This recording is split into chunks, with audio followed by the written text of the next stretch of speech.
Hey guys, Scarlett here. How are you all holding up? I hope you all are doing okay out there. So thanks for joining me today for this video, and if you're new here, welcome. I am the creator of the blog Arcane Alchemy, and I create weekly videos about topics like tarot, paganism, and magic. And for my returning subscribers, welcome back guys. So I know we've been spending a lot of time at home lately, and I thought it'd be fun to make this video sharing with you some of my current witchy favorites that are helping me get through this unprecedented time. So grab yourself a cup of tea or perhaps a glass of wine, and let's jump into it.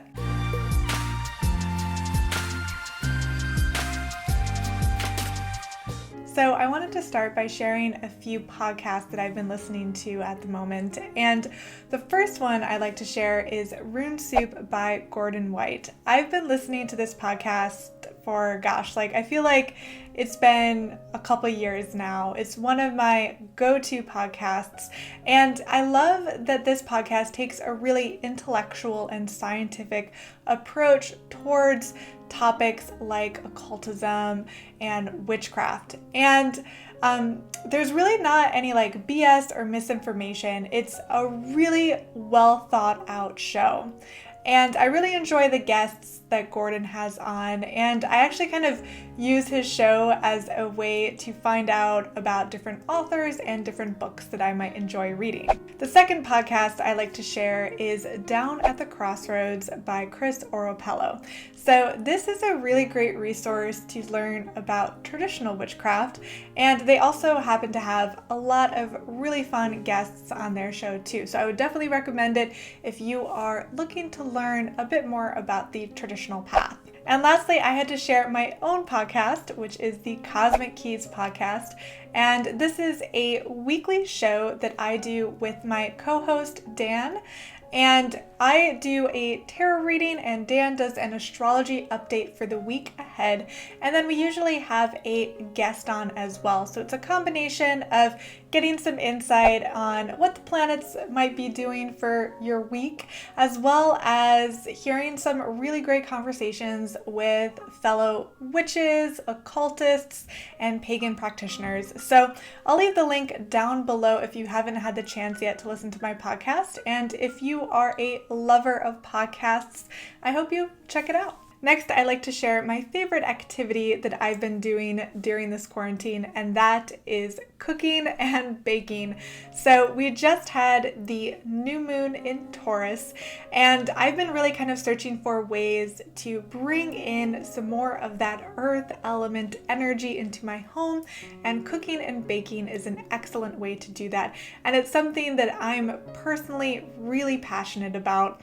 So a few weeks ago, I made a sourdough starter for the first time, and I finally started to create my first initial homemade loaves of sourdough bread.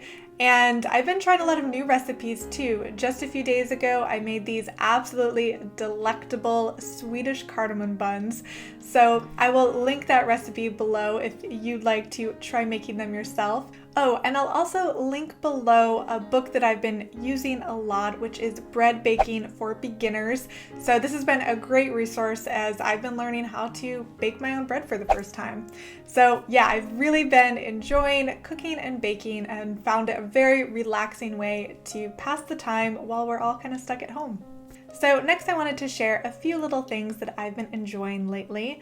So firstly, I wanted to share this tarot deck here. So this is a Rider-Waite deck by Siren Imports. And those of you who've been following me for a while know that while I do definitely collect a wide variety of tarot decks, I personally am someone who just really loves the Rider-Waite deck. I love the classic symbolism and imagery, so I'm always excited to get a new version of this tarot classic. And this one's particularly nice because it's got really bold, bright colors. It's got a nice linen feel to the cards, and there's no kind of ugly corporate-y branding in the corner of the images. So I definitely would recommend this deck, especially if anyone is a new reader out there. I always recommend people start with the Rider-Waite deck. That's always my go-to deck that I recommend for any tarot beginners out there, and it's still a deck that I pretty much turn to every single day. So I'm like a Rider-Waite girl all the way when it comes to tarot. So I'll put the link down in the description box if you'd like to learn more about this particular version of the Rider-Waite deck. Next, I wanted to share this cute little terrarium that I got. So we were just talking about how the Taurus new moon just occurred and that I've been looking for ways to bring more of that earth energy into my home. And this terrarium does open, and my plan is to eventually put a succulent in here.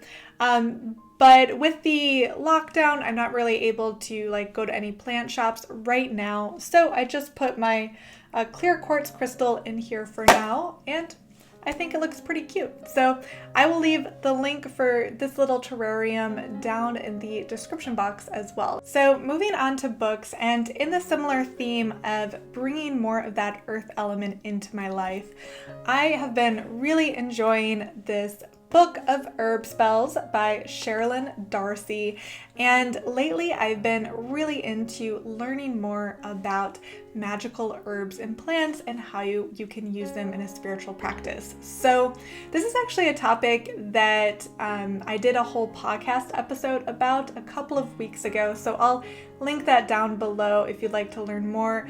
But it's just something I've really been enjoying lately, and I do live in the city, so I don't have much physical space to grow many different plants, but I am looking forward to growing my collection a little bit in the various windowsills I have around in my city apartment. So I would recommend this book for anyone who's looking to learn a bit more about herb lore and herb spells. So I hope you enjoyed this video of me sharing just some of my current favorites out there. If you also have a YouTube channel, I'd love for you guys to make a video response because I want to hear what are some of your favorite witchy favorites getting you guys through the quarantine. So definitely send me a link in the comments if you do make a video response. And before I sign off, I do want to mention that we are almost towards the end of the Spring into Tarot Challenge. So there is still time to join in if you haven't done so yet. In order to join in, all you have to do is answer at least one of the daily prompts. And this is done through Instagram, so answering the prompt through an Instagram story or a post, and be sure to use the hashtag SpringIntoTarot2020 and to follow us over at The Key Tarot on Instagram. And we will be announcing the giveaway winners in early May, so definitely stay tuned for that. And again, thanks for spending a little time with me today, and leave a comment below. Definitely let me know what are some of your current favorites. I look forward to reading all of your thoughts, and I will see you guys next week. Bye!